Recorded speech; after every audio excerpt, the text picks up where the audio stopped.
పేరు పానుగోతు దేవిలాల్. నేను నల్గొండ జిల్లా తిప్రారం మండలం అండి.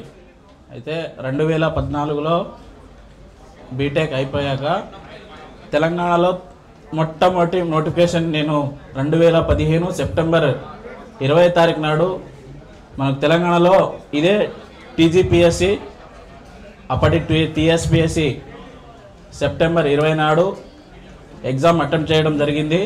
ఆ ఎగ్జామ్లో 1:2లో షార్ట్ లిస్ట్ అయ్యాను, ఏఈలో షార్ట్ లిస్ట్ అయ్యా, హెచ్ఎండబ్ల్యూస్లో షార్ట్ లిస్ట్ అయ్యాను. కానీ దురదృష్టవశాత్తు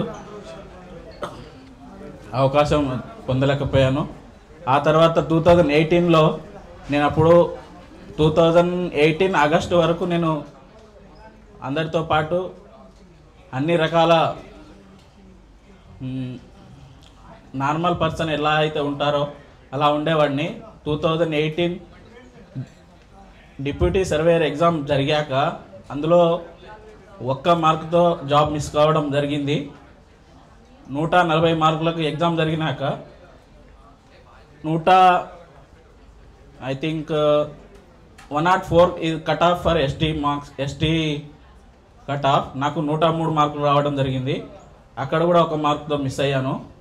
ఆ తర్వాత ఒక చిన్న తప్పిదం వల్ల యాక్సిడెంట్ జరిగి కాలు పోవడం అయింది. ఆ తర్వాత నిమ్స్లో ఒక 2 ఇయర్స్ తర్వాత రకరకాల సర్జరీస్ జరిగి కోలుకొని మన అసలు జనరల్ స్టడీస్ అంటేనే అందరికీ తెలిసింది. ఈ ఇంజనీరింగ్ యాస్పిరెంట్ కంప్లీట్గా ఒక పరిపూర్ణ ఏడబ్ల్యూ అవ్వాలి అంటే మన వీరబాబు సార్ యొక్క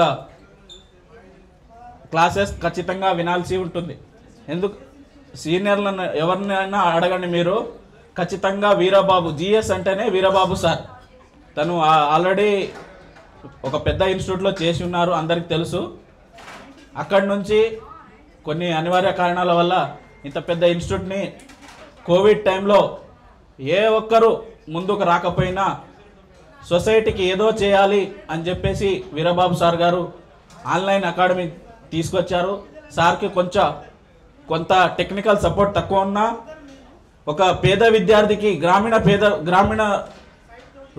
గ్రామీణ నేపథ్యం ఉన్న విద్యార్థులకు ఎంతో కొంత చేయాలని చెప్పేసి రూపాయస్ అకాడమీని స్టార్ట్ చేస్తూ ఈరోజు తెలంగాణలో దాదాపు 200 పైచిలుకు ఏడబ్ల్యూస్ని తయారు చేశారంటే మన వీరబాబు సార్కి ప్రత్యేకంగా కృతజ్ఞతలు తెలియాల్సి మన అందరం ఏడబ్ల్యూస్ తరఫున మనమందరం నమస్సుమాంజలి తెలియజేయాల్సింది.